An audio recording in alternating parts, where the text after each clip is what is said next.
அவர் ஒரு முதல்வரா இருக்கிறாரு. அவர் முதல்வரா தோக்குறாரு அப்படின்னா நம்மளால புரிஞ்சுக்க முடியுது.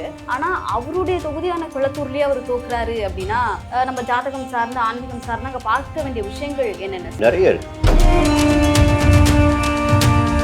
இவருடைய ராசி சிம்ம ராசி பூரம் நட்சத்திரம் கன்னி லக்னம் முடிஞ்சு பார்த்தீங்களா. இந்த நேரத்துல ஒரு இடையூறு எப்படி வந்துச்சு, எதனால தோல்வி ஏற்படுதுன்னு பார்த்தீங்கன்னா, ஜென்ம ராசிக்குள்ள கேது சஞ்சரிக்கின்ற போது நெருக்கடிகளை சந்திக்க வேண்டிய நிலை ஏற்பட்டது. எந்த ஒரு தொழிலாக இருந்தாலும் ஆட்சியாக இருந்தாலும் முழுமையான கண்ட்ரோல் பார்த்தீங்கன்னா நம்ம தான் இருக்கணும். அந்த கண்ட்ரோல் இல்லை. சுற்றி இருப்பவர்கள் அவரை ஏமாற்றி விட்டார்கள். நம்ம ஈஸியாக ஜெயிச்சிடலாம், ஒரு பிம்பத்தை ஏற்படுத்தலாம். அதை அவர் நம்பிட்டார். நம்ப வேண்டிய நிலையை அவருக்கு கொடுத்தது பார்த்தீங்கன்னா ஞான மோட்சக்காரகன் கேது. அவருடைய ஜாதகத்துல இருக்கா சரி, இப்ப அவரை மட்டுமே நம்பி நின்று இருந்தா இல்ல, நிச்சயம் அதுக்கும் வாய்ப்பு இல்லை. என்ன ஜென்மத்துல கேது 7 ராகு, புரியுங்களா. அங்கே அவர்களால் இவர் சங்கடத்தை அடைய வேண்டும். அப்ப விரைவில் புதன் திசை வரப்போகுது அவருக்கு, புரியுதுங்களா. புதன் திசை வரப்போகுது. இன்னொரு நல்ல மாற்றம் என்ன ஏற்பட போகுதுன்னா, இந்த ராகு கேது பேச்சிருப்பாங்க, இதுவே இவருக்கு யோகத்தை கொடுக்கும். 2028ஆம் ஆண்டு சனி பேச்சு நடைபெறுகின்ற போது இன்னும் இவருக்கு ஒரு பிரகாசமான நிலை ஏற்படுமே ஒழிய இந்த நிலை கீழே வருவதற்கு வாய்ப்புகள் கிடையாது. அப்போ இந்த நடைபெற இருக்கின்ற நாடாளுமன்ற தேர்தலில் மீண்டும் இவர் விஸ்வரூபம் எடுப்பார். ரிஃப்ளெக்ட் ஆன்மீகம் நேயர்களுக்கு வணக்கம். இன்னைக்கு நம்ம கூட அரசியலும் ஆன்மீகமும் சார்ந்த நிறைய விஷயங்கள் பேசுறதுக்காக ஜோதிட வித்தகர் திருக்கோவிலூர் பரணிதரன் சார் தான் இணைஞ்சிருக்கிறாரு. அவர்கிட்ட பேசுறதுக்கு நிறைய முக்கியமான விஷயங்கள் இருக்கு, வாங்க தொடர்ந்து பேசலாம். வணக்கம் சார். வணக்கம் சார். நம்ம அரசியலும் ஆன்மீகமும் சார்ந்து தொடர்ந்து நிறைய விஷயங்கள் பேசிக்கிட்டே இருக்கோம் சார். இப்போ நம்ம திமுக தலைவர் ஸ்டாலின் அவர்கள் பத்தி பேசணும்னா, தொடர்ந்து கொளத்தூர்ல பலமுறை அவர் தான் ஜெயிச்சுக்கிட்டு இருந்தாரு. கொளத்தூருக்கு நிறைய விஷயங்கள் அவர் பண்ணியிருக்கிறாரு. அவர் ஒரு முதல்வரா இருக்கிறாரு. அவர் முதல்வரா தோக்குறாரு அப்படின்னா நம்மளால புரிஞ்சுக்க முடியுது. ஆனா அவருடைய தொகுதியான குளத்தூர்லயே அவர் தோக்குறாரு அப்படின்னா நம்ம ஜாதகம் சார்ந்த ஆன்மீகம் சார்ந்த அங்க பார்க்க வேண்டிய விஷயங்கள் என்னென்ன சார்? நிறைய இருக்கு. இப்போ நீங்க சொல்வது சொந்த தொகுதி, திமுக தலைவர், முதல்வர் என்பது அரசியல். ஒரு அரசியலில் முதல்வராக இருந்தவர் தோற்பது என்பது ஒரு கேள்விக்குறியான ஒரு கேள்வி. அதே நேரத்தில் என்னுடைய பார்வையில் ஒவ்வொரு நகர்வுகளும் கிரகங்களுடைய செயல்பாடுகள் தான் சொல்லுவேனே தவிர யாருடைய சொந்த விருப்பு வெறுப்பு என்பதற்கு வாய்ப்பே கிடையாது. நம்முடைய இந்த நிமிடத்து இயக்கம் என்பது கிரகங்கள் தான் தீர்மானிக்குது, கர்மா தான் தீர்மானிக்குது. உன்னை எந்த இடத்தில் கொண்டு போய் வைக்க வேண்டும், எந்த நேரத்தில் உனக்கு எதை கொடுக்க வேண்டும் என்பதை தீர்மானித்து கொண்டு இருப்பது கிரகங்கள் மட்டும்தான். அப்படி பார்க்கின்ற போது நான் எல்லாவற்றிற்கும் திரும்ப திரும்ப ஒரு தகவலை சொல்லுவேன். நீங்கள் முன்னாள் முதல்வர் மு க ஸ்டாலின் பற்றி பேசுகிறீங்க. அவர் பிறந்த நேரத்தில் ஒரு 500 பேர் பிறந்திருப்பாங்க. அந்த நொடியில் என்னென்னா வேறு நேரம் போக வேண்டாம், அதே நொடியில் அதே சாரத்தில் அதே நட்சத்திரம் அதே ராசி அதே லக்னம் எதுவுமே மாறாது, புரியுங்களா. அப்போ எல்லாரும் ஏன் அவரை மாதிரி வர முடியல? இப்போ என்ன காரணம்? அப்போது ஜோதிடம் என்ன சொல்கிறது என்றால் கர்ம வினையை சொல்லுது. நீ எதை கடந்த பிறவியில் செய்திருக்கிறாயோ அதற்குரிய பலனை இந்த பிறவியில் அனுபவிப்பாய். அதே போல் பார்த்தீங்கன்னா எங்களுடைய பார்வையில், ஜோதிடருடைய பார்வையில் ஒரு மனிதனுடைய வாழ்க்கையை பார்த்தீங்கன்னா திசா புத்தி தலைக்கீழாக மாற்றிவிடும். ஒரு திசை முடிந்து வேறொரு திசை வருகின்ற போது இப்பொழுது கிடைத்த பலன்களில் நிறையவே மாற்றங்கள் உண்டாயிடும். அப்படி மாறும். பலன்கள் எதிர்பார்க்காத பலன்களாக இருக்கும். அது நெகட்டிவாகவும் இருக்கும், பாசிட்டிவாகவும் இருக்கும், புரியுங்களா. அப்போது நாம் எதிர்பார்ப்பு எதுவுமே நாம கிடையாது. நம்மை இயக்கி வைத்து கொண்டிருப்பவர்கள் எல்லாம் காலம் இயக்கி வைத்துக் கொண்டு இருக்கிறது, கிரகங்கள் இயக்கி வைத்து நாம் இயங்கி கொண்டிருக்கிறோம், அவ்வளோதான். அப்போ என்ன நடந்தது, ஏன் இந்த தோல்வி, புரியுதுங்களா. அப்போது இவருடைய ராசி சிம்ம ராசி பூரம் நட்சத்திரம் கன்னி லக்னம் முடிஞ்சு பார்த்தீங்களா. இந்த நேரத்தில் ஒரு இடையூறு எப்படி வந்துச்சு, எதனால் தோல்வி ஏற்படுதுன்னு பார்த்தீங்கன்னா, எந்த ஒரு ஜாதகராக இருந்தாலும் ஜென்ம ராசிக்குள்ள கேது சஞ்சரிக்கின்ற போது நெருக்கடிகளை சந்திக்க வேண்டிய நிலை ஏற்பட்டுவிடும். ஏன்னா கோச்சார கிரகங்கள் பார்த்தீங்கன்னா தலைக்கீழாக பலன்களை மாற்றிவிடும். கோச்சார கிரகம் பார்த்தீங்கன்னா கேது ஜென்ம ராசிக்குள்ள கடந்த ஒரு ஆண்டிற்கு மேலாக இந்த தோல்வி ஏற்படும் என்பதை தெளிவாக நான் சொல்லியிருக்கேன். கருத்து கணிப்புகள் எல்லாம் அவருக்கு சாதகமாக இருந்தாலும், மற்ற ஜோதிடர்கள் அவருக்கு சாதகமாக பொய்யுரைத்தாலும், என்னை பொறுத்தவரையிலும் இந்த கிரகம் இங்கே சஞ்சரிக்கின்ற போது எப்படி வெற்றியை கொடுக்குன்னு சொன்னேன். அதற்கு மேலாக பார்த்தீங்கன்னா 8ஆம் இடத்தில் சனி பகவான், அவர் தான் கர்மக்காரகன். நீ என்ன பாவ புண்ணியங்களை செய்திருக்கிறாயோ அதற்கேற்ற பலன்களை உங்களுக்கு கொடுத்திடக்கூடியவர் அவர்தான். கடந்த தேர்தலின் போது அவர் சந்திரித்த இடம் வேறு, இப்பொழுது சந்திரிக்கின்ற இடம் வேறு. 2021ஆம் ஆண்டு நடந்த தேர்தலுக்கும் இப்பொழுது நடந்த தேர்தலுக்கும் நிறைய வித்தியாசம் இருக்குது. இப்போ இன்னொரு முக்கியமான தகவல் நீங்கள் பார்க்கணும். அஷ்டம சனி மட்டும்தான் நீங்கள் பார்ப்பீங்க. சனி பகவானின் 3ஆம் பார்வை பார்த்தீங்கன்னா இந்த பதவி ஸ்தானம் இருக்குது பாருங்க, அந்த இடத்துக்கு தேர்தல் நடைபெற்ற நேரத்தில். அப்போது எவராக இருந்தாலும், எத்தனை செல்வாக்கு மிக்கவராக இருந்தாலும் இந்த நேரத்தில் தேர்தலை சந்தித்தால் அவருக்கு தோல்வி உறுதி. புரியுதுங்களா? அப்போது இவர் மிகப்பெரிய செல்வாக்கு மிக்கவர் தான், மக்களுடைய தேவைகளை நிறைவேற்றி இருக்கிறார், அந்த எந்த குறைபாடும் கிடையாது. அந்த இலவச பஸ் பயணம், 1000 ரூபாய் ஒதுக்கீடு நிறைய செஞ்சுட்டு இருக்காரு. ஆனால் யதார்த்தத்தை புரிந்து கொள்ளாமல் மற்றவர்கள் காட்டி ஒரு பிம்பத்திற்குள் இவர் வந்து மாட்டிக்கிட்டார்.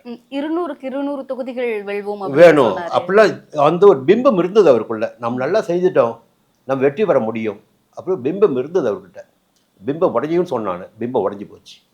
என்ன காரணம்னா ஒரே ஒரு விஷயந்தாங்க, எந்த ஒரு தொழிலாக இருந்தாலும் ஆட்சியாக இருந்தாலும் முழுமையான பார்வை நம்மிடம்தான் இருக்கணும். கண்ட்ரோல் பார்த்தீங்கன்னா நம்மகிட்ட தான் இருக்கணும். அந்த கண்ட்ரோல் அவர்கிட்ட இல்லை. சுற்றி இருப்பவர்கள் அவரை ஏமாற்றி விட்டார்கள். ஒரு பிரமையை ஏற்படுத்தி இப்படி இருக்குது இப்படி இருக்குது இப்படி இருக்குது நம்ம ஈஸியாக ஜெயிச்சிடலாம், ஒரு பிம்பத்தை ஏற்படுத்துனாங்க. அதை அவர் நம்பிட்டார். நம்ப வேண்டிய நிலையை அவருக்கு கொடுத்தது பார்த்தீங்கன்னா ஞான மோட்சக்காரகன் கேது. யாரால் நீ வீழ்த்தப்படுவாய் என்றால் உன்னை எவரை நீ நம்பிக்கொண்டிருக்கிறாயோ அவர்களால் நீ வீழ்த்தப்படுவாய். 7ஆம் இடத்து ராகு. புரியுதுங்களா? அப்போது இது தேர்தலுக்கு முன்னால் பார்த்தீங்கன்னா இந்த கூட்டணி அமைப்பதற்கே அவர் ரொம்ப போராடினார். அவர் தனித்தே நின்று இருக்கலாம், 200 தொகுதி தனித்தே அவர் நின்று இருக்கலாம். நிச்சயமாக இதை விட கூடுதல் வெற்றி அவர் கிடைச்சிருக்கும். ஓகே, புரியுங்களா? தோல்வி அடைந்த தொகுதியெல்லாம் பாருங்க, அதிகபட்சமாக கூட்டணிக்கு ஒதுக்கிய தொகுதி தான். காங்கிரஸுக்கு 27 கொடுக்குறாங்க, 5 தான் ஜெயிக்கிறாங்க. புரியுங்களா? செல்வாக்கு இல்லாத ஒரு கட்சி காங்கிரஸ் கட்சி தமிழ்நாட்டில். அதற்கு வந்து நிர்பந்தம், வேறு வழி இல்லை. இல்லைன்னா அவங்க வந்து ஒரு அணிக்கு போயிடுவாங்க. இவர் வந்து தன்னுடைய செயல்பாடுகளை மட்டுமே நம்பி, தன்னை மட்டுமே நம்பி களம் கண்டிருக்கலாம். ஓகே, அவருடைய ஜாதகத்துல அது இருக்கா சார்? இப்போ அவரை மட்டுமே நம்பி நின்று இருந்தா இல்லை, நிச்சயம் அதுக்கும் வாய்ப்பு இல்லை. என்ன ஜென்மத்தில் கேது 7 ராகு. புரியுங்களா? அங்கே அவர்களால் இவர் சங்கடத்தை அடைய வேண்டும், அவர்களால் படிப்பினைகளை அடைய வேண்டும். இந்த நேரம் நாளை மாறும். இந்த நேரத்தில் ஜென்மக்கேது என்ன பண்ணுவார்னா, நீ எவரையெல்லாம் பெரிதாக நம்பிக்கொண்டிருந்தாயோ அவர்களால் நீ வீழ்த்தப்படுவாய், அவர்களால் ஞானம் பெறுவாய், அதன் பிறகுத்தான் உன்னுடைய வாழ்க்கை வளமாகும். அப்படி பார்க்கின்ற போது நடைபெற்ற தேர்தலில் நான் சொன்னது போலவே அவருக்கு தோல்வி ஏற்பட்டது. அதை இப்போ அவங்க வந்து பார்த்துட்டு இருக்காங்க. புரியுங்களா? ஏற்றுக்கிட்டாங்க. இதுதான் காரணம் என்பதை அவருடைய மனைவி துர்காமியார் அவர்கள் நன்றாக தெரிந்து கொண்டிருக்கிறார். ஏன்னா நம்மை விட அதிகபட்சமாக அவருக்கு வந்து இந்த ஜோதிட அனுபவம் உண்டு, ஆன்மீக அனுபவம் உண்டு. புரியுங்களா? அவர் அனலைஸ் பண்ணிட்டு இருக்காங்க. நிறைய இன்னும் மீண்டும் அவர்களுக்கு ஆன்மீகம் அனுபவம் சொல்றீங்களா? அவருடைய இல்லை, அம்மையாருக்கு ஓகே, வாழ்க்கை துணைக்கு. புரியுங்களா? அவருக்கு என்னன்னா, என்னுடைய பார்வையில் நான் சொல்ல போனேன்னா, நான் ஒரு ஜாதகத்தை பார்த்த உடனே இந்த பிரச்சனைகள் ஜாதகத்தில் இருக்குங்க. இவருக்கு பார்த்தீங்கன்னா பௌர்ணமி யோகம். யாருக்கு? ஸ்டாலின் அவர்களுக்கு பௌர்ணமி யோகம். பிறந்த நேரத்திலிருந்து ஒரு வளர்ச்சியை நோக்கி போகின்ற ஒரு யோகம் படைத்த ஜாதகர். புரியுங்களா? இரண்டாவது பார்த்தீங்கன்னா இந்த லக்னத்திற்கு 7ஆம் இடத்துல செவ்வாயும் புதனும். கேந்திர ஸ்தானத்தில் கிரகங்கள் அமர்வது என்பது யோக பலன்களை கொடுக்கும். இப்போ லக்னத்திற்கு 7ல் செவ்வாயும் புதனும். செவ்வாய் என்பது துணிச்சலாக செயல்படக்கூடியவர், புதன் நளினமாக செயல்படக்கூடியவர். அங்கே புதன் நீச்சமாகிறார். அதே நேரத்தில் 7ஆம் இடத்தில் அமர்ந்த காரணத்தினால் அவர் வலிமை குன்றவில்லை. அதற்கு மேலாக நீச்ச கிரகம் பார்த்தீங்கன்னா அது அமர்ந்த இடத்தின் வந்து கிரகம் உச்சம் பெற்றால் அது நீச்சபங்க ராஜயோகம் ஆகட்டும். இப்போ நான் என்ன பார்க்குறேன்னா, புதன் வந்து யாருடைய சாரத்தில் இருக்கார்? உத்திரட்டாதி சாரத்தில் இருக்கார், சனியுடைய சாரத்தில். அந்த சனி இவருக்கு உச்சம். அப்போ விரைவில் புதன் திசை வரப்போகுது அவருக்கு. புரியுதுங்களா? புதன் திசை வரப்போகுது. இன்னொரு நல்ல மாற்றம் என்ன ஏற்பட போகுதுன்னா, இந்த ராகு கேது பயிற்சி இருப்பாருங்க, இதுவே இவருக்கு யோகத்தை கொடுக்கும். எப்படி? இந்த ராகு கேது பயிற்சி நவம்பர் 13க்கு பிறகு ராகு கேது பயிற்சி முன்னாள் முதல்வர் ஸ்டாலின் அவர்களுக்கு ஒரு யோகத்தை கொடுக்கும். எப்படின்னா, 7ஆம் இடத்தில் சஞ்சரித்த ராகு 6ஆம் இடத்துக்கு வரப்போறார். இவருக்கே ஒரு தனி வலிமை வரும். புரியுங்களா? எதிரிகளை வீழ்த்தக்கூடிய சக்தி உண்டாகும், எல்லாவற்றிலும் வெற்றி பெறக்கூடிய நிலை ஏற்படும். அப்போ 6ஆம் இடத்து ராகு அதை செய்து கொடுப்பார். ஜென்ம ராசிக்குள் சஞ்சரித்து வந்த கேது 12ஆம் இடத்துக்கு போயிடுறாரு. அப்போ பிரச்சனை பூரா முடிச்சுட்டு வெளியில் வந்து சுதந்திரமாக நடமாடக்கூடிய செல்வாக்கோடு நடைபெறக்கூடிய நிலை நவம்பர் 13க்கு பிறகு இவருக்கு ஏற்படும். இப்போ பார்த்தீங்கன்னா அடுத்து அஷ்டம சனி. அஷ்டம சனிக்கு பிறகு என்ன ஆகுனா பாக்கிய சனி. 2028ஆம் ஆண்டு சனி பெயர்ச்சி நடைபெறுகின்ற போது இன்னும் இவருக்கு ஒரு பிரகாசமான நிலை ஏற்படுமே ஒழிய இந்த நிலை கீழே வருவதற்கு வாய்ப்புகள் கிடையாது. அப்போ இந்த நடைபெற இருக்கின்ற நாடாளுமன்ற தேர்தலில் மீண்டும் இவர் விஸ்வரூபம் எடுப்பார். 2029 நடைபெற இருக்கின்ற நாடாளுமன்ற தேர்தலில் இவருடைய சக்தி வெளிப்படும். புரியுங்களா? அடுத்து ஒவ்வொரு காலகட்டமாக பார்ப்போம் எப்போ தேர்தல் வருது. இப்போ பார்த்தீங்கன்னா பாக்கியஸ்தான் சனி போக போகிறார் 2028க்கு. இப்போ ராகுக்கது பெயர்ச்சி அவருக்கு யோகம்தான். மீண்டும் ஒரு செல்வாக்கோடு திராவிட முன்னேற்ற கழகம் செயல்படக்கூடிய நிலையை நாம் பார்க்கத்தான் போகிறோம். இடைத்தேர்தல் கூட இவர்களுக்கு வெற்றி வாய்ப்பு நிச்சயமாக எதிர்பார்க்கிறேன். எதிர்பார்ப்பிற்கு காரணம் இருக்குது, பார்ப்போம். சார், இப்போ திமுக அப்படிங்கிற கட்சியை பற்றி பேசும்பொழுது சார், ஒரு 75 வருட பாரம்பரியம் கொண்ட ஒரு கட்சி. இப்போ அவங்க தோத்துருக்காங்க அப்படிங்கிறது ஓகே. இதை விட ஒரு பயங்கர தோல்வி கூட அவங்க பார்த்துருக்காங்க. 2 எம்எல்ஏ தொகுதி மட்டும் வந்திருக்காங்க சில நேரத்தில். புரியுதுங்களா? கலைஞர் பார்க்காத தோல்வியெல்லாம் கிடையாது. அற்ற நீர்குளத்து பறவைகள் போல சொல்லிட்டு கலைஞர் விமர்சனம் பண்ணியிருக்காரு. அப்போ கட்சியை காலியை பற்றி சொன்னாங்க. எப்பொழுதுமே வெற்றி தோல்வியெல்லாம் அரசியல் சகஜமான ஒரு விஷயம். புரியுங்களா? மீண்டு வருவது மட்டும்தான் முக்கியமான காரணம். நீங்கள் முதல்ல சொன்னீங்க விஜய் பற்றி பேசும்போது, முதல்வர் பற்றி பேசும்போது, அவர் 1 மாதம் ஆட்சியில் எதுவும் செய்யலை, ஆனால் எதிர்கட்சி வந்து அரசியல் சரியாக பண்ணிட்டு இருக்காங்க. அரசியல் செய்கிறாங்கல்ல இவங்க. அப்போது எதிர்கட்சியாக சரியாக செயல்பட வேண்டும். அந்த செயல்பாட்டினை திராவிட முன்னேற்ற கழகம் இப்பொழுது சரியாக செய்து கொண்டு இருக்கிறது. அதனால் எதிர்காலம் என்பது திராவிட முன்னேற்ற கழகத்திற்கு என்னுடைய பார்வையில் இருக்கு. இப்போ தொடர்ந்து என்னன்னா, போன ஆட்சியில திமுக சொல்லிட்டு இருந்தாங்க அடுத்த 10 வருஷம் நாங்க தான், 21 மட்டும் கிடையாது, 26, 31 நாங்க தான் அப்படின்னு சொன்னாங்க. இப்போ வந்து அதையே தாவேக்க சொல்றதை நம்மளால பார்க்க முடியுது சார். 31லயும் நாங்க தான், அடுத்த 10 வருஷம் நாங்க தான். திமுக வந்துட்டு திமுகவுடைய அழிவு காலத்தை இப்போ பார்த்துக்கிட்டு இருக்கு. அடுத்த அதிமுக வந்து திமுக தான், அது பின்னுக்கு போயிருச்சு அப்படின்னு சொல்றாங்க இல்லையா? அந்த அந்த சூழ்நிலைகள்லாம் வருமா? காங்கிரஸுடைய அழிவு காலத்தை பார்த்த தமிழ்நாடு 2 அமைச்சர்களை நீ பார்த்துட்டு இருக்கு. புரியுங்களா? காங்கிரஸ் முடிஞ்சு போச்சு, கதையே முடிஞ்சு போச்சு சொன்னாங்க. அந்த காங்கிரஸுக்கு 5 எம்எல்ஏக்கள் 2 அமைச்சர் கிடைச்சிருக்காங்க. எந்த ஒன்றும் நீங்கள் தீர்மானிப்பது கிடையாது. முதல்ல புரிஞ்சுக்கிங்க, மக்கள் தீர்மானிக்கணும். எல்லாவற்றுக்கும் மேலாக காலம் தீர்மானிக்க வேண்டும். புரியுங்களா? இந்த நேரத்தில் நான் பேசுவது பேசிக்கொண்டிருப்பேன். என்னுடைய தொண்டர்களை மகிழ்ச்சிப்படுத்துவதற்கு, அவர்கள் வந்து அரசியல் செய்ய வைப்பதற்கு, உற்சாகப்படுத்துவதற்கு நான் பேசுவேன். ஆனால் சாத்தியமாகும்பா, புரியுதுங்களா? அதை மக்கள் தீர்மானிக்க வேண்டும் என்பது பக்கம். அந்த நேரத்தில் இந்த தலைவருடைய ஜாதகம் எப்படி இருக்கு, தேர்தல் நடைபெறுகின்ற நேரத்தில் இப்போ 8ல் சனி ஜென்மக்கேது இல்லைன்னு வச்சுங்களேன், இவரே ஜெயிச்சிருப்பாரு. சனி திசை போயிட்டு இருக்கு. புரியுங்களா? அந்த சனி திசை தான் ஆட்சி அவர் கொடுத்தது. சனி உச்சம் இருக்கு, வக்ரபடம் சனி உச்சம். புரியுங்களா? அவரே ஜெயிச்சிருப்பாரு. ஏன் ஜெயிக்க முடியல? இப்போ ஜென்மக்கேது வேலை செஞ்சுட்டாரு. 8ஆம் இடத்து சனி 10ஆம் இடத்தை பார்த்து ஆட்சியை இழக்க வைத்தார். புரியுதுங்களா? அப்போ நாளைக்கு ஒவ்வொருவருக்கும் இதே நிலைமை வரும். அந்த நேரத்தில் அந்த ஜாதகம் சாதகமாக இருந்தால் அவர் வெற்றி பெறுவார். சாதகமாக இல்லை என்றால் அது வெறும் கனவாக இருக்குமே ஒழிய நனவாவதற்கு வாய்ப்புகளே கிடையாது. சொல்லுங்க, எல்லா அரசியல் கட்சியும் சொல்கிறாங்க. இன்றைக்கி பார்த்தீங்கன்னா சாரையாக போயிட்டு இருக்காங்க. அதிமுக விட்டு அவங்க போயிட்டு இருக்காங்க, எங்கே தாவேகா போயிட்டு இருக்காங்க. இப்போ இவர்கள் போவதால் என்னங்க நடக்க போகுது? நான் ஒரு கேள்வி கேட்குறேன், என்ன நடக்க போகுது? விஜய் வந்து செல்வாக்கு மிக்க ஒரு தலைவராக இருக்கிறார், இருந்து கொண்டு இருக்கிறார். அவருடைய தொண்டர்கள் பலமாக இருக்காங்க, அவருக்கு அது போதும். செல்வாக்கு இல்லாதவர்கள் அங்கே எதுக்காக போகிறாங்கன்னா, இந்த அரசியல் அதிகாரத்தை சுவைக்க வேண்டும். அரசியல் செய்பவர்களும் ஆட்சி நடத்துபவர்களும் தான் இணக்கமாக இருந்துவிட்டால் தனக்கு தேவையானதை சாதித்துக் கொள்ள முடியும். அந்த எண்ணத்தோடு பயணித்துக் கொண்டிருக்கின்ற கூட்டங்கள் தான் இன்னைக்கு தாவேகா போகுது. அன்றைக்கு திராவிட முன்னேற்ற கழகத்தின் பக்கம் இருந்தது. இவர்களுக்கு என்ன பதவி வேணும், பதவியில் இருப்பவர்கள் வேண்டும்.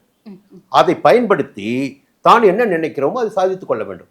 ஆனால் இந்த இழப்பு என்பது திராவிட முன்னேற்ற கழகத்திற்கு 2026ஆம் ஆண்டு நடைபெற்ற தேர்தல் மட்டும்தான் இழப்பு. 29, 31 இழப்பாக இருக்க வாய்ப்பே கிடையாது. இப்போ திமுக வந்து திமுகவுடைய தோல்வியில நம்மளை சுத்தி இருக்கிறவங்களை பத்தி தெரிஞ்சுக்கிறதுக்கான காலம் இருக்குன்னு சொல்லலாமா? ஏன்னா சுத்தி நம்ம ரொம்ப நல்லவங்கன்னு சொல்லி கூட இருந்தவங்கலாம் நல்லவங்கிறத தாண்டி ஒரு நல்ல குறிக்கோளோட நம்ம கூட பயணிக்கிறாங்க அப்படின்னு நம்ம நினைச்சவங்க எல்லாருமே வந்து நம்ம கூட அவ்வளோ. அதுதான் நான் சொல்றேன். 7ஆம் இடத்துல ராகு வந்தாரு. யாரை புரிந்து கொள்ள வேண்டுமோ புரிந்து கொள்ளக்கூடிய நிலையினை 7ஆம் இடத்து ராகுவும் ஜென்மக்கேதுவும்.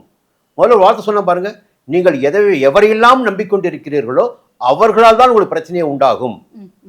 உங்களுடைய வீழ்ச்சி என்பது அவளால் தான் இருக்கும். அப்போ ஞானம் என்பது இப்பொழுது கிடைக்க ஆரம்பித்து விடும். எவரையும் நம்பாதே. உன்னுடைய செல்வாக்கினை மட்டும் நம்பு. எப்படி பயணப்பட வேண்டுமோ, உன்னுடைய அரசியல் பாதையை எப்படி மாற்றிக்கொள்ள வேண்டுமோ, எதை நோக்கி நகர்த்தி செல்ல வேண்டுமோ. இப்போ பார்த்தீங்கன்னா அவர்கள் செய்த தவறும் பார்த்தீங்கன்னா ஒரு மைனாரிட்டி கம்யூனிட்டி சொல்லிட்டு ஒரு மாதிரி போயிட்டு இருந்தாங்க. சில பேருடைய சொல்படியெல்லாம் திராவிட முன்னேற்ற கழகம் தலையாட்டிட்டு இருந்துச்சு. இப்போ அதுவே சில தவறுகள் ஏற்பட்டுக்கலாம். புரியுங்களா? இன்னும் ஒன்று, முதல்வருக்கு தெரியாமல் நடந்த பல்வேறு விஷயங்கள், ஒரு சின்ன சின்ன தவறுகள் கூட மக்கள் பார்த்துட்டு இருக்காங்க. புரியுங்களா? இந்த இளைஞர் சக்தி என்ன பண்ணிட்டு இருக்குது? முதல்ல நீங்கள் இருக்கீங்க வச்சுங்களேன், ஒரு கோபம் வரும் உங்களுக்கு தவறை பார்த்த உடனே. கோபம் வந்தோன்னு என்ன பண்ணுவீங்கன்னா அது தட்டிக்காகன்னு ஆசைப்படுவீங்க. ஆனால் உங்களால் முடியாது. அப்போது உங்களுடைய உணர்வுள்ள ஒரு கதாநாயகனோ இல்லை ஒரு அரசியல் தலைவரோ வருகின்ற போது அவருக்கு உங்களை ஓட்டு போடுவீங்க. அப்போ இந்த ஆட்சிக்கு எதிராக களமாடுகின்ற போது, இவள் செய்கின்ற தவறுகளை எடுத்து போராடுகின்ற போது, அடுத்த முறை ஆட்சி அமைக்கின்ற வல்லமை எதிர்க்கட்சிக்கு உண்டு. தவறு செய்யாமல் யாரும் இருக்க முடியாது. புரியுங்களா? இன்னொரு காலம் மாறிக்கொண்டே இருக்கும். இன்றைக்கு ஒரு மாதம் தானே ஆச்சு, இன்னும் நிறையா இருக்குது. அங்கேயே ஆளுங்கட்சிக்குள்ளேயே இன்னும் என்ன நடக்க போகுதுன்னு தெரியல. அவரும் கூட்டணியை நம்பி தான் இருக்காங்க. அந்த கூட்டணி எந்த அளவிற்கு பலமாகுமா, இல்லது இந்த கூட்டணியே நமக்கு வேண்டாம் என்று தாவேக தலைவர் முடிவு செய்வாரா என்பது போக போக பார்ப்போம். ஆனால் திராவிட முன்னேற்ற கழகத்திற்கு வருங்காலம் என்பது எதிர்காலம் சாதகமாக இருக்கு. கண்டிப்பா சார். நிறைய விஷயங்கள் வந்து சொல்லியிருந்தீங்க. இப்போ அப்போனா இந்த 5 ஆண்டு காலம் வந்து திமுகவிற்கு அவங்கள சுய பரிசோதனை செய்துக்கிறதுக்கான ஒரு காலமா தன்னை தயார்படுத்திக் கொள்வதற்கு. இனிமேல் யாரையும் நம்பக்கூடாது.